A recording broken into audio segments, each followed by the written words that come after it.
जो गोवर्धन पर्वत देवदमन श्रीनाथ जी का दर्शन कर लेता है, पृथ्वी के समस्त तीर्थों और भगवत स्वरूपों के दर्शन का फल प्राप्त हो जाता है।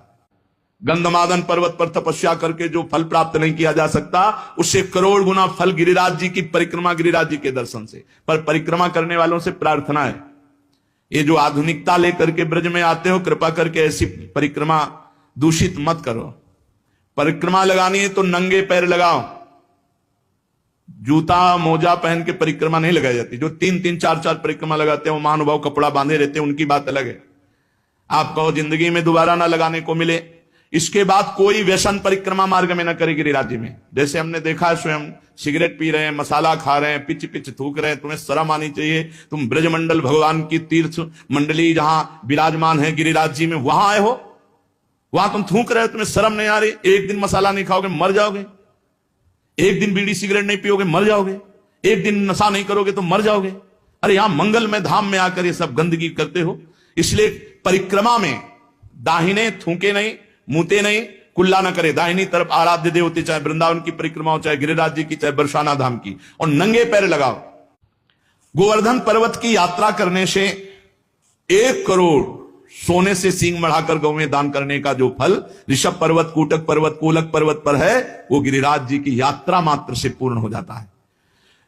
ऋषिमुख, सहगिरि, देवगिरि की संपूर्ण यात्रा और पृथ्वी की पूरी परिक्रमा करने का जो फल है, उससे करोड़ गुना फल गिरिराज जी की लूट लूट करके प्रदक्षिणा करने से प्राप्त हो जाता है, अर्थात दंडवती परिक्रमा से।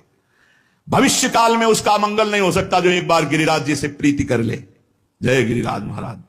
श्री शैल पर 10,000 वर्ष तक जो तप और यज्ञानुष्ठानों का फल मिलता है, गोवर्धन के पुच्छ कुंड में, जहां अप्सरा कुंड है, पुछरी की लोठा के पास, स्नान करने से वो फल प्राप्त हो जाता है।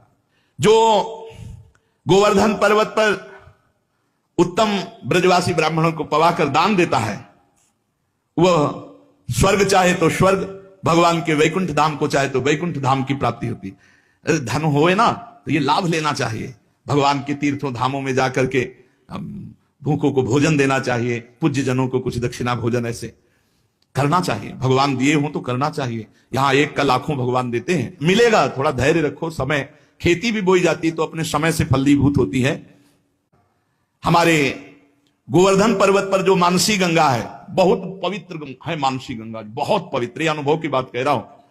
तभी बार बार हम जब गिरिराज जी की बात करेंगे तो मानसी गंगा की बात करेंगे। सैकड़ों राजसूय यज्ञ करने वाला उतना पवित्र नहीं हो सकता जितना मानसी गंगा में स्नान करने से।